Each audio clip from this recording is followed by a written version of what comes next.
Ao responsabilizar os países ricos pelo lento combate à fome, à desigualdade social e ao aquecimento global, o presidente Lula estaria deslocando a política externa de uma posição mais clássica de não alinhamento para um choque mais frontal contra o sistema liderado pelos Estados Unidos desde o pós-guerra? Rita Coitinho com a palavra. Olha, choque não é muito o negócio do Lula, né? Ele sempre faz gestões no sistema internacional e na sua diplomacia para coadunar interesses. Mas tudo tem limites, né? E no discurso ele fez uma crítica muito contundente à OMC, não à OMC, ao abandono pelos países centrais dos mecanismos da Organização Mundial do Comércio. Foi muito contundente nessa crítica. E ao fazer essa crítica, à ausência de reforma do sistema financeiro internacional, que era um pleito dos países do chamado Sul Global, já lá em 2008, 2009, ele apresenta os BRICS. E ele apresenta os BRICS como a alternativa principal, né, de rediscussão do papel do comércio internacional e da finança internacional. Então, de fato, apesar de que não é muito o estilo, vamos dizer assim, do Lula, isso a crítica, né? Mas esse é o estilo que o Lula tem de levar as suas participações nos fóruns, não é um estilo competitivo. Ainda assim, ele apresenta no seu discurso uma intervenção muito assertiva, né, em relação a esse deslocamento necessário do eixo de poder, especialmente nas questões comerciais. Ele ainda falou assim, ninguém lembra mais da rodada Doha, né? E a rodada Doha era o nosso principal assunto quando a gente discutia política internacional, ali entre 2005, 2006, até 2008, mais ou menos, quando ainda tínhamos expectativas de que na Organização Mundial do Comércio alguns problemas poderiam ser resolvidos ou coadunados. Então, ele fez essa crítica de uma forma muito recortada, né, dentro da fala dele.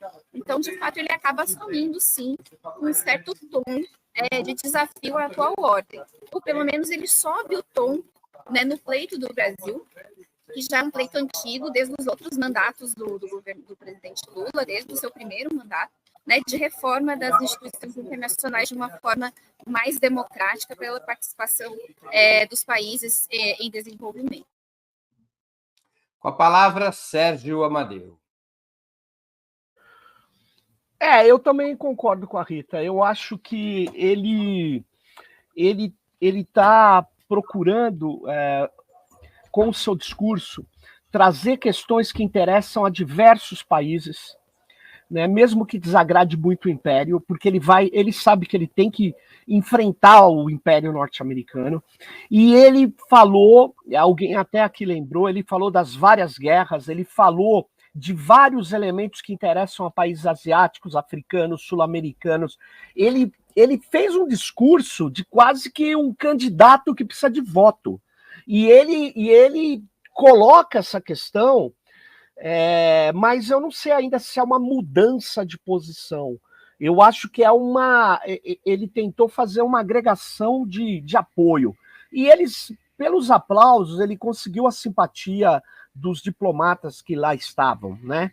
Ele conseguiu trazer, né, a imprensa mundial também, não está fazendo como alguns aqui, a imprensa...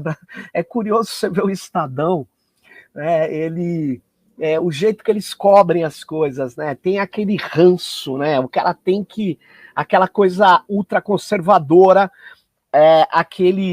aquela doutrina neoliberal que perpassa o jornalismo brasileiro, mas mesmo assim eles não conseguiram fazer um elemento contrário ao Lula, porque não tem condição de fazer. Mas o Lula não alterou a política que ele já vinha levando. Eu não sei, esse discurso, para mim, ele foi histórico, efetivamente. Eu acho que ele tratou com um conjunto de questões, colocou o problema da paz, igualou a Ucrânia a outras guerras, isso é fundamental, mas eu acho que ele podia fazer mais. Mas ele fez o que eu acho tinha lá a dose certa naquele momento. Então, ele foi muito corajoso, a diplomacia brasileira está de parabéns, mas eu não consigo ver um enfrentamento a partir desse discurso ainda. Eu consigo ver mais uma arregimentação de apoio. Ana Prestes com a palavra. Eu também não consigo ver um choque frontal. Não consigo. Talvez pela própria característica do Lula, que nunca é de fazer um choque frontal, mas de ir construindo. Eu concordo muito com o Serginho de que a fala dele conseguiu relacionar todos os principais temas. Eu vi uma crítica de um tema que escapou, que foi a questão dos povos originários, indígenas, talvez. Vi essa crítica, só consegui ver uma crítica de algo que faltou no discurso dele. O resto está tudo incluído. A gente percebe da diplomacia brasileira uma tentativa de que seja amanhã é quarta já, né? Uma boa reunião com Biden. Por isso mesmo, não vejo nada de choque frontal. Inclusive, vi a diplomacia brasileira comemorando que o Biden falou da questão do Conselho de Segurança da ONU, embora eu acho que é uma pena coisa retórica, palavras ao vento, eu acho que não tem nada de concreto nisso, mas ele falou. Falou da questão ambiental e climática também, um pouco, né, de acordo com o que o Lula falou. E parece que a pauta amanhã é entre eles, sobre a questão de trabalho, dos direitos trabalhistas e etc., tentando se colar um pouco aí no Lula também, o Biden, em momento de eleição. Não vejo como choque frontal.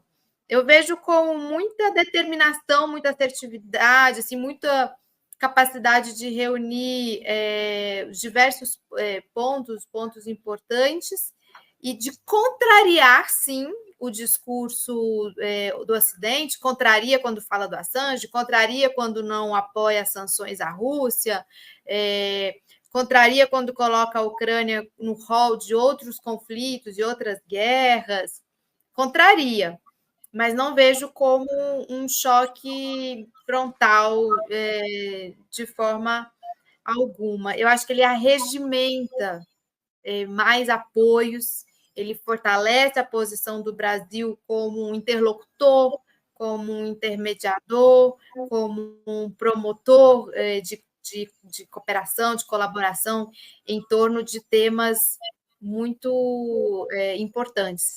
Depois, se a gente tiver tempo, queria falar um pouquinho sobre a fala do Petro, que eu também acho que teve muito alinhamento com a fala do Lula, que demonstra também a força dele aqui como líder sul-americano. Né?